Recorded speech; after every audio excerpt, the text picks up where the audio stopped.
L'ermite. Nous avions été voir, avec quelques amis, le vieil ermite installé sur un ancien tumulus couvert de grands arbres, au milieu de la vaste plaine qui va de Cannes à la Napoule.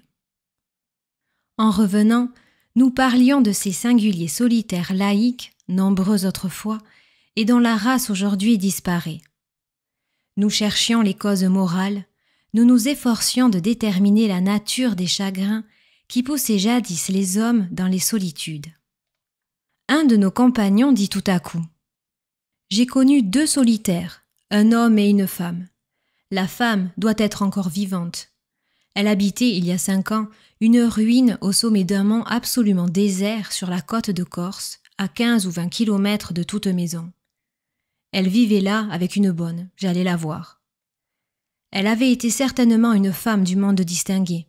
Elle me reçut avec politesse et même avec bonne grâce. Mais je ne sais rien d'elle, je ne devinais rien. Quant à l'homme, je vais vous raconter sa sinistre aventure. Retournez-vous.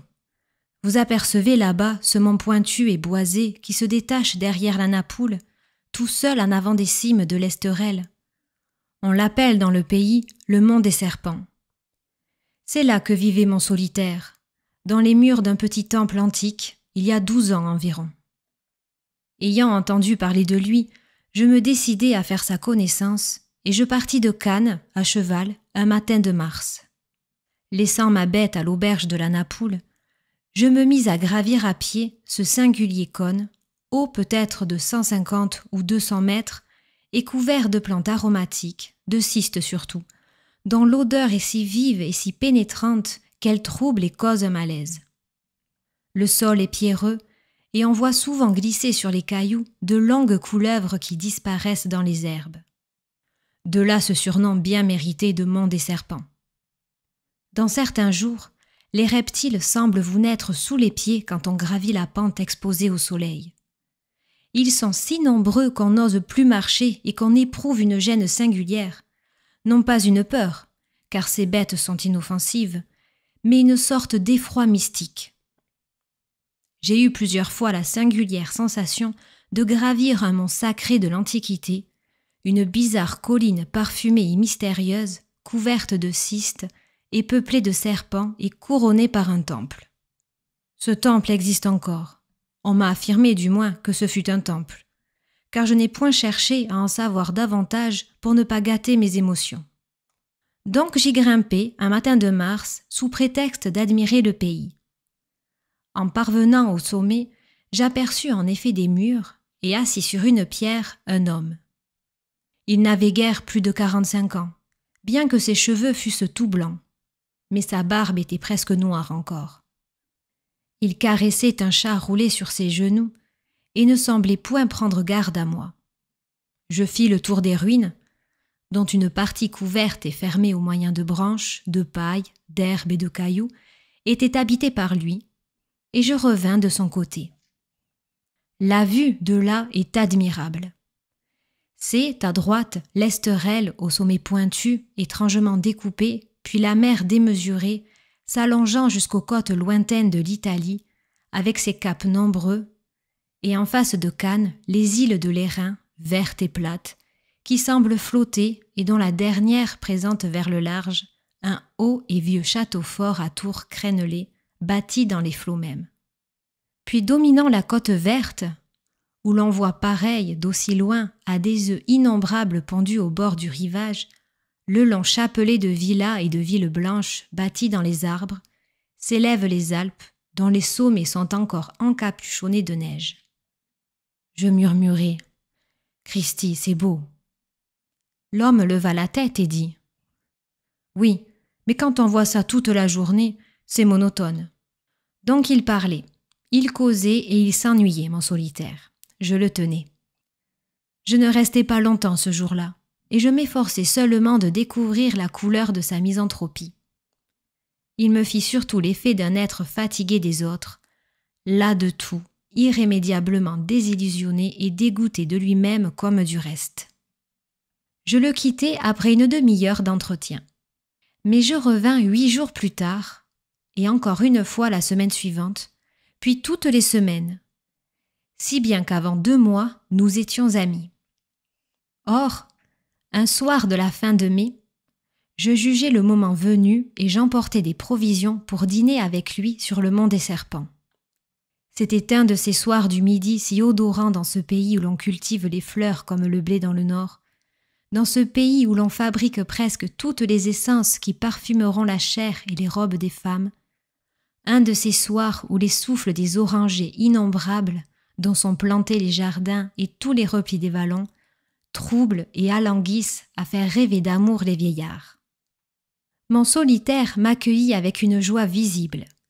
Il consentit volontiers à partager mon dîner. Je lui fis boire un peu de vin dont il avait perdu l'habitude. Il s'anima et se mit à parler de sa vie passée. Il avait toujours habité Paris et vécu en garçon joyeux, me semblait-il. Je lui demandai brusquement : « Quelle drôle d'idée avez-vous eue de venir vous percher sur ce sommet ?»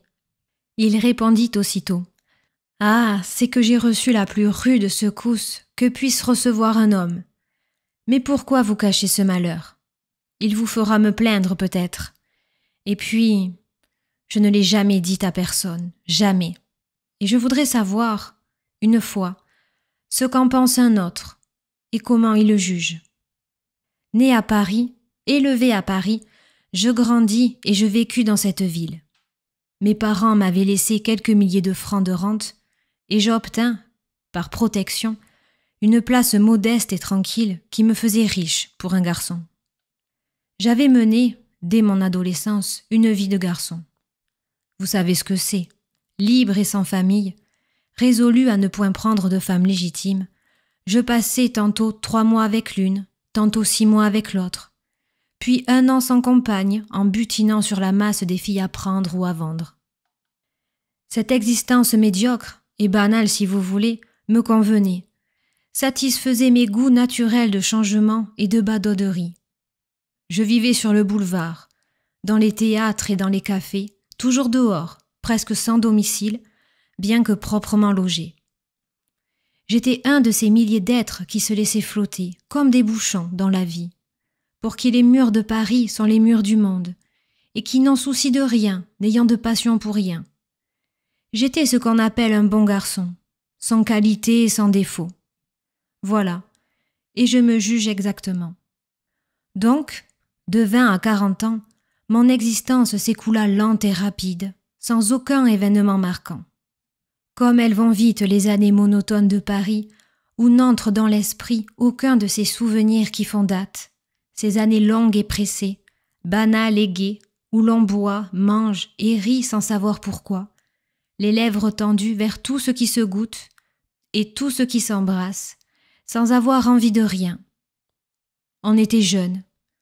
On est vieux sans avoir rien fait de ce que font les autres.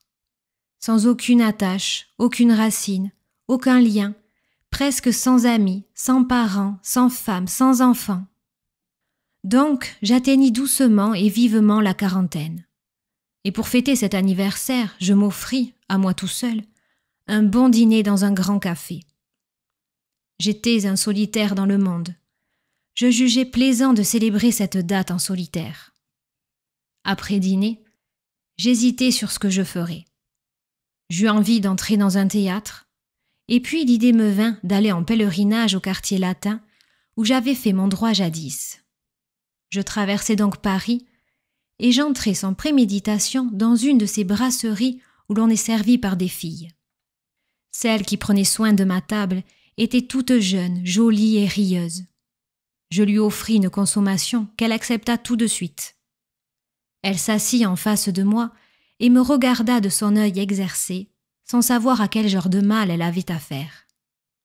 C'était une blonde, ou plutôt une blondine, une fraîche, toute fraîche créature qu'on devinait rose et potelée sous l'étoffe gonflée du corsage. Je lui dis des choses galantes et bêtes qu'on dit toujours à ces êtres-là. Et comme elle était vraiment charmante, l'idée me vint soudain de l'amener, toujours pour fêter ma quarantaine. Ce ne fut ni long ni difficile. Elle se trouvait libre, depuis 15 jours, me dit-elle, et elle accepta d'abord de venir souper au hall quand son service serait fini. Comme je craignais qu'elle me faussât compagnie, On ne sait jamais ce qui peut arriver, ni qui peut entrer dans ces brasseries, ni le vent qui souffle dans une tête de femme. Je demeurai là, toute la soirée, à l'attendre. J'étais libre aussi, moi, depuis 1 mois ou 2, et je me demandais, en regardant aller de table en table cette mignonne débutante de l'amour, si je ne ferais pas bien de passer bail avec elle pour quelque temps.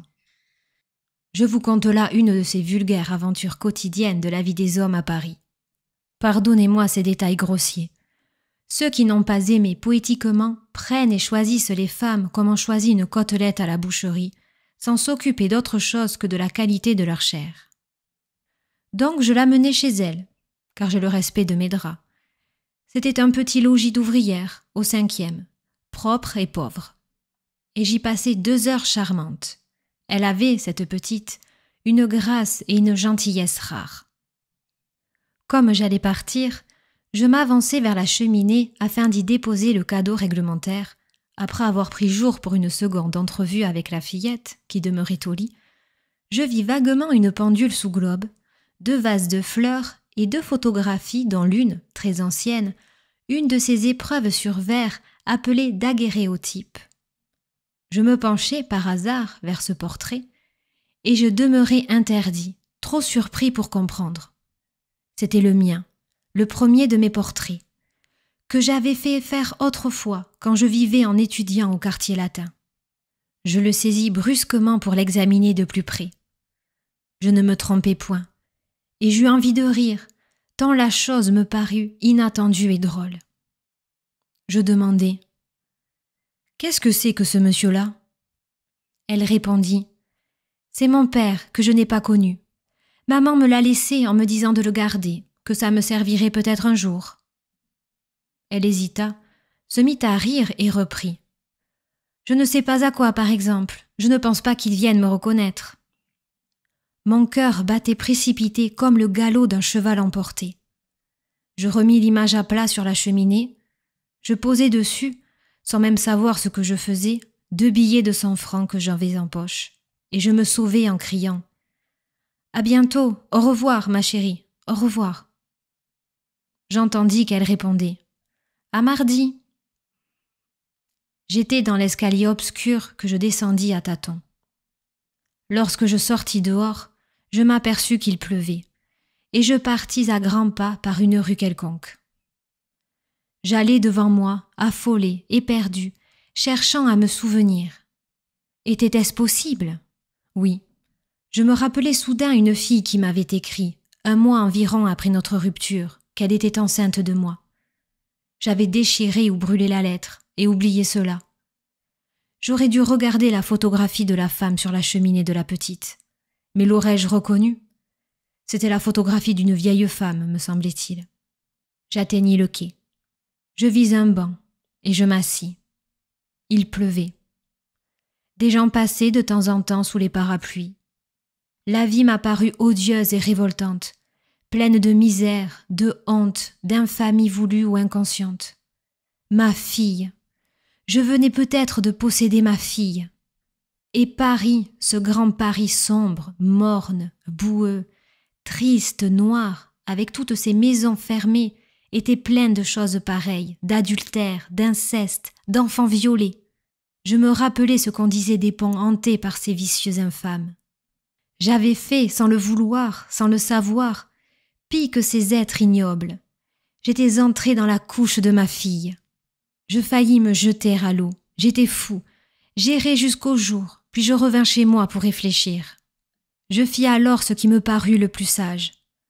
Je priai un notaire d'appeler cette petite et de lui demander dans quelles conditions sa mère lui avait remis le portrait de celui qu'elle supposait être son père, me disant chargé de ce soin par un ami.